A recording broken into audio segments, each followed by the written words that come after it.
I'm so on time for my book talk this month. I'm very happy. It's 2nd of March. Here we are. So I read 8 books in January, 7 books in February.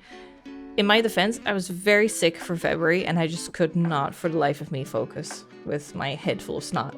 But I started with a nice and easy one. I love the covers for this series. There's 6 books in this series. They're all tiny books. So they're really easy, quick reads. It's a series from the 80s, I want to say. Let me check. Blackwater. It's from Michael McDowell, who is the screenwriter for Beetlejuice. Let's see. These were published. So this new edition was published 2024, but the original 1983. I've only read 2 of 6, but it really feels like this would be a perfect TV show. So this is part 2. I read part 1 last year and I wasn't really in a rush to read another, but then this year I was like, yeah, time for another. Part 1 is The Flood. So a little town, Southern America, I think, in the 1950s. Oh my god. For some reason, every time I Google this series as well, the results are Spanish. So for this one, from the Levee, I keep getting El Dique. Ledick. So, Perdido. Perdido, a small town in the south of Alabama. So it's a little town in the middle of nowhere, and they have a huge flood. So it really starts with this, like, you know, the sinking city, how like all the buildings are like half flooded and they go through it with a little boat. That's exactly how this book starts. So I was like, oh, this is great. I love this setting. With the flood, a mysterious woman with fiery red hair, so I'm assuming she's a water nymph, I actually don't know yet at this point, shows up with the flood. Only one bag is her entire belongings, and she wants to teach at the local school, but she's very mysterious, super hot, so all the guys in town are like hubba hubba, but she's very like laser focused. She wants one guy, and she already's like, we're gonna have 2 kids, we're gonna do this, we're gonna get married, and like she has this whole like plan. And the dude's just like, you're hot, so let's do it. But that's like the setup for the series, just so you know. And she loves the river, and she says stuff like, as long as I live here, there will be no more flood. So I was like, oh, she's powerful. But yeah, for some reason, she wants kids with a local guy. And part 1 is like them getting married and like the family not liking her because they're really rich and they're just like, she's a gold digger. Then the second one goes from them having a baby to like, it ends with the baby being like 15, 16. So there's like you see like a huge part of their life basically. And I'm like, whoa, and still nothing is happening. So this plan this red-haired lady has is fucking generations long, I think, which is really impressive. So even though in this one, not that much happened, they're literally just living their lives. Every now and then, just when you think it gets boring, a sudden murder happens, and it's very clearly that she's killing people. I think she needs to kill someone every now and then to survive, but it isn't really explained. Anyway, this is like a great series. If you like McDowell and his works, I think this is a great one to get into, but like I said, it has been written in the 80s, so it's quite old, so you have to like kind of like get used to old gender roles and stuff. And then I think the book itself takes place even older. It doesn't even say it here, but I think it's like the 50s or something. So it says here that Michael McDowell was born 1950 in Alabama. So I think he's like writing about what the vibes of his childhood, I think. It seems to be more about like the interpersonal drama and this rich family who's quite racist actually, because it's 1950s Southern America. It's about them and their dramas, and then this random woman coming in and kind of like calling the shots suddenly. And from there, I don't know where it goes yet. But I'm very intrigued, so I'll eventually read them all, I think. But again, I'm in no rush. Maybe like end of the year I'll read part 3. We'll see. Then before anyone says this cover is not AI, I actually sent an email to Ben Farthing because I was like, I don't know about this one. And Ben Farthing, we've had some trouble with him before. He's had AI covers in the past for his I Found series. So I actually emailed him and I was like, what's the deal? Like, are you going to be all AI in the future as well? Because I linked my channel and I was like, viewers are really upset that you use AI for your covers. And I'd like to know what your stance is on this. And he said, no, this is not AI. Here's the artist who made the cover. So I also linked him on Instagram when I posted this picture about reading this book. And he also said that he regrets using AI for the older ones, and he's in the process of replacing all of his old covers with actual artists' work. So he is regretful and he is fixing it, which is very nice because I do really like his books. So I'm glad that he's fixing it. And yeah, this is not AI. This is an actual artist who made this. Just so you know. But it was very fun. This was a very light, it was like a romantic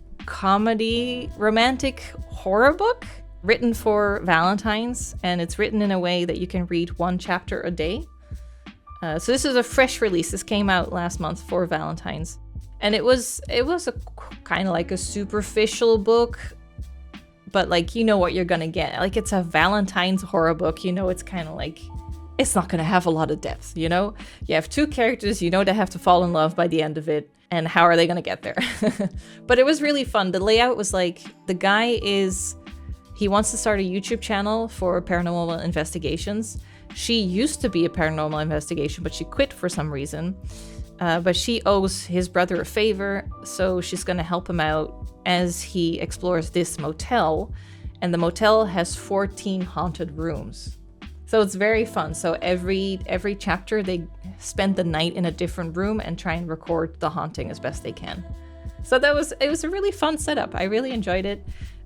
Like I said, you're not going to get much depth out of this book, but I liked it. I enjoyed it for what it was, and Ben Farthing has not really disappointed me so far. So I'm excited to explore more of his work as well. He did the one, if you can remember, that I found puppets living in my apartment wall. I found Christmas lights slithering up the street. Those books, that's him. Then I read Chuck Tingle, finally. I've heard a lot of good things about Chuck Tingle, but I still hadn't read any of his books. He has, I think the book he's most well known for is Bury Your Gaze. I haven't read that one yet, but this one came up on my wheel. And I was like, oh, finally, it's time for a Chuck Tingle, because I've heard a lot. And he did not disappoint. Camp Damascus was very fun to read. A very fresh horror take on those gay conversion camps.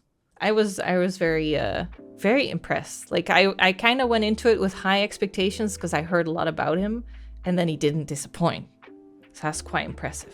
But yeah, I don't want to give away too much because there's huge like twists that I don't want to give away at all. But it's about like gay conversion camps with a very supernatural angle. The way the camp counselors go about keeping gay people in check is something I've never seen anywhere else. And it was very interesting and very good. And yeah, that happens in the book. Someone spews out bugs and they just fly off. It's one of the signs. I'm trying to think if it had like, you know, a bury your gaze thing, but I don't think so. I think you can kind of be like, yeah, the gay people are fine. They win, you know? I'll give you that spoiler. But obviously you should, otherwise I wouldn't read it, I think. But yeah, very, very good. So I'm very excited to read more Chuck Tingle in the future. Then I went back to Craig DiLouie, How to Make a Horror Movie and Survive. So Craig DiLouie has written one of my favorite books ever, which is Episode 13, which is a book about a team of paranormal ghost hunters. A team of ghost hunters. They have a channel, YouTube channel, or a TV show. I think it's a TV show. And they want to do something special for Episode 13, the season finale. So they pick out the most haunted house they can find and try and record it all. And shit goes fucking wild. I love that book. It's really good. I think it's almost too good because everything else I read from him after that is just not as good. Not that this is bad. This is really not bad. I think this is my second favorite after episode 13. I also read My Ex the Antichrist of his, which is also good, but they just didn't quite hit the spot with that episode 13 did. But I think that's also very personal because I have such a soft spot for ghost hunting stuff and like found footage stuff. That was just like right up my alley, I think, that book. And this one was very good. If you're a fan of Final Destination, you will like this book. It's basically about a director who gets his hand on a camera that's supposed to be haunted. And it is. And anything he films with it, any person, animal, anything that gets captured on film will die. And it's just a question of how. They will die pretty much immediately. So it's very Final Destination where you know, like, okay, this person who's just eating ice cream on the bench is gonna have to die, but how is it gonna happen? So that was super fun. But the only reason I didn't absolutely love this book is that it goes into all the steps of making a horror movie. So it goes from like casting, the writing process, location hunting, like all of those steps I thought was a little too much almost. I got a bit bored in between the killings, if that makes sense. But I did think it was really good. Like, it's definitely a solid 8 out of 10. I just think it could maybe have been a little shorter, but it had a very, very satisfying ending as well. If you like more about what goes into making movies and stuff, and you like Final Destination, this is the book for you. Then this is my biggest surprise of the month, for sure. Oh, I just now noticed a little cupcake. And there's little cupcakes hidden in between the flowers. This book has been on my TBR for so long. I didn't expect much of it, so I kind of just kept like postponing it, and then the wheel chose it for me, and I was like, you know what, I should just read this. I've been postponing it for so long, and this book was actually so good that I feel bad that I've postponed it for so long. It's about a woman who has had a miserable breakup, so she wants to move to a new town, get a different job, you join her after that. So she's in a new town, she doesn't really know anyone.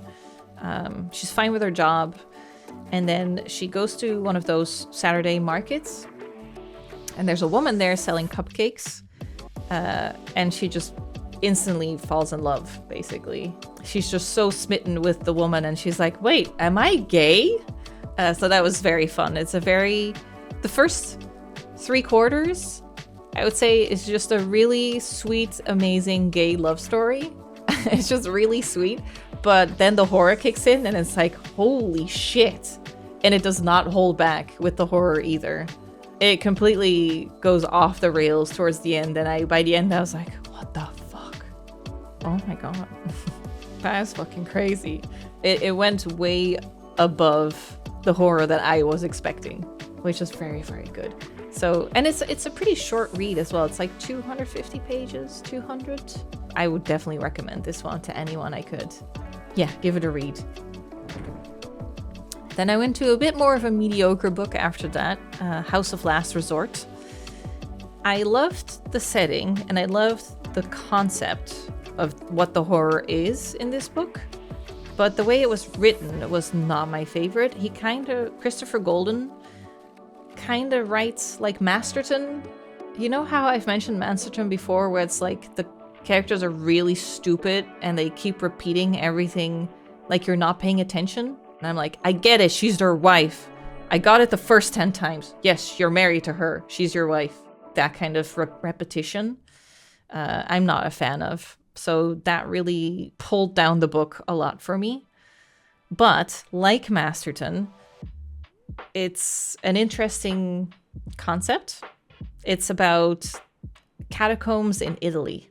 You know how there's these incentives to get people to move to your country, like the houses are dirt cheap.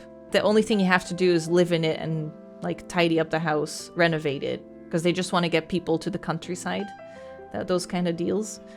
So this American couple does that for an Italian countryside house. And obviously, it's haunted. So the haunt itself and the catacombs, I think, was really cool. But unfortunately, the characters are quite unlikable and they lack depth. For example, one pet peeve of mine is when an author never mentions what they do for a living. The couple, they both have a job. I know they have meetings, but I have no idea what they do past that.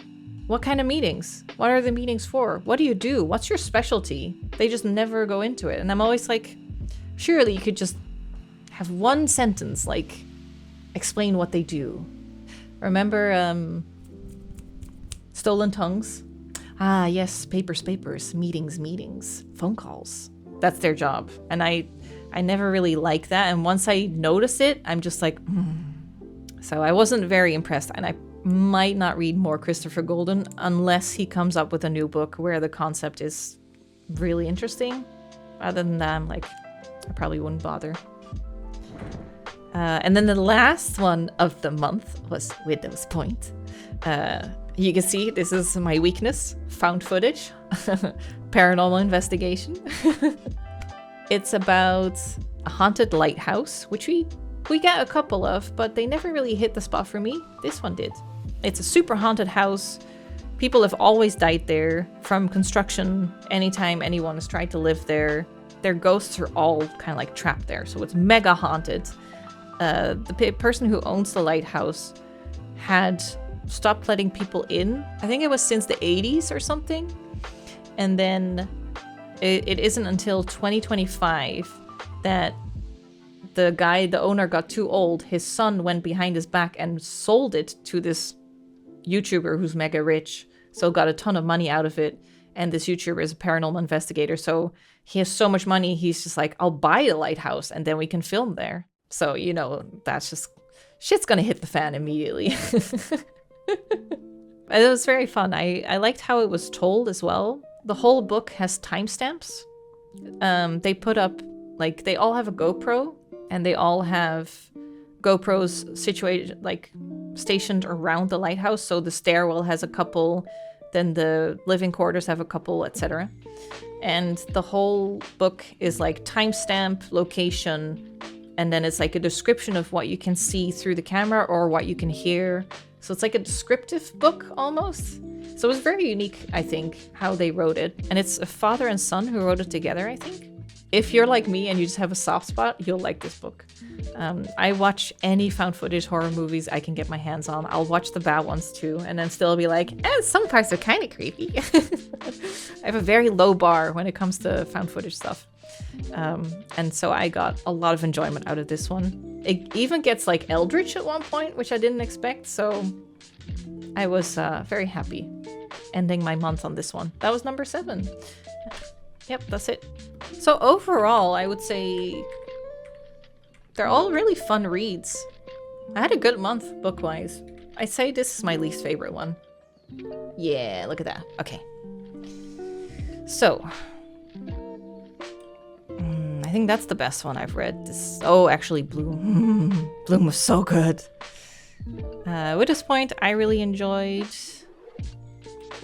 I would say 14 Nights in February. It's just like a nice little romance horror book, but yeah, not really more than that.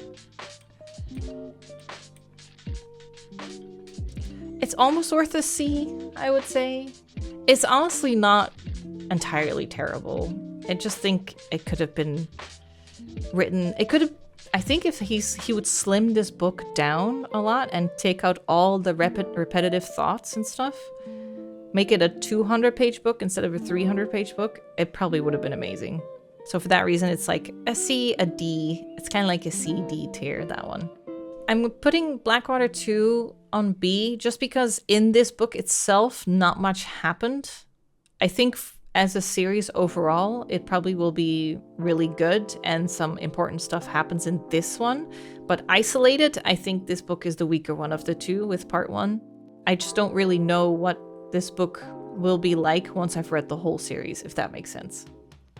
And then these were really good, but I can see why some people might not like some parts of this, or some parts are a little dull, maybe. And then these ones, recommend them to anyone. Perfect. No notes. Enjoyed them throughout. These are just really good, solid books. I think that'll do it.